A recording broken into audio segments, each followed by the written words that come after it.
थाने की रिक्शा, चेहरे पे दाढ़ी, आंखों पे चश्मा, हाय।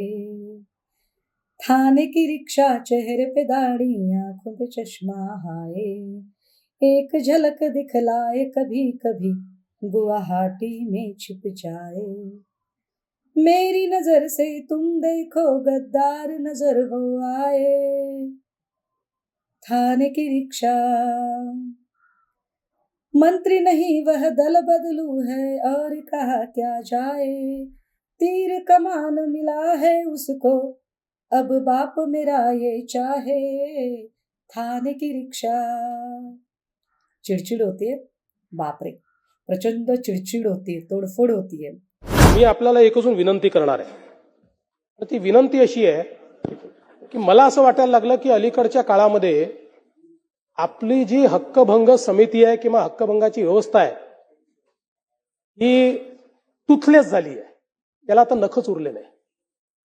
कारण ती माणसं रोज सभागृहाचा अपमान करतात, रोज सभागृहाच्या विरोधात बोलतात, रोज मंत्र्यांनी सभागृहामध्ये फ्री अँड फेअर काम करू नये असा त्यांच्यावर दबाव यावा अशा प्रकारचं वर्तन करतात आणि काहीच होत नाही. कसं चालेल? शेवटी या सभागृहाचा काही सन्मानच राहिला नाही. आता आपण काल या सभागृहामध्ये, दोन्ही सभागृहांमध्ये शिंदे साहेबांच्या विरुद्ध जे अतिशय खालच्या दर्जाचं वक्तव्य झालं किंवा कविता झाली त्या संदर्भात आपण इतकी चर्चा केली. सभागृहाने त्याच्यावर आपलं मत व्यक्त केलं आणि याच सभागृहाला डिवचण्याकरता पुन्हा उद्धव ठाकरे गटाच्या एक नेत्या कविता वाचतात. याचा अर्थ काय आहे?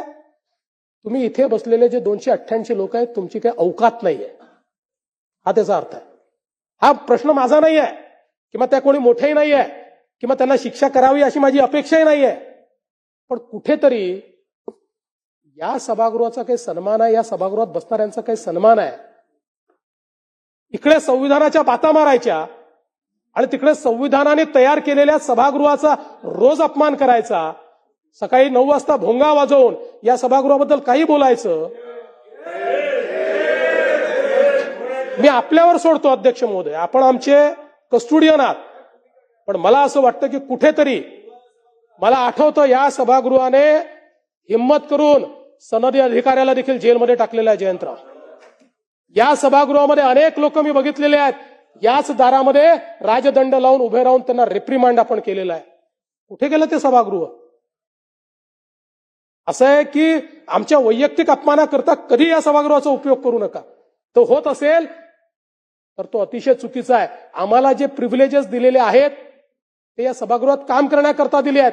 मला एखाद्या माझ्या ड्रायव्हरने काहीतरी केलं म्हणून, मला पोलीसवाला उलट बोलला म्हणून याकरता नका करू.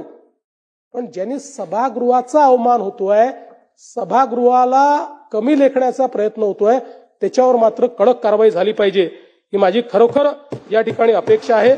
आणि म्हणून अध्यक्ष महोदय या निमित्ताने मी आपल्याला ही विनंती करतोय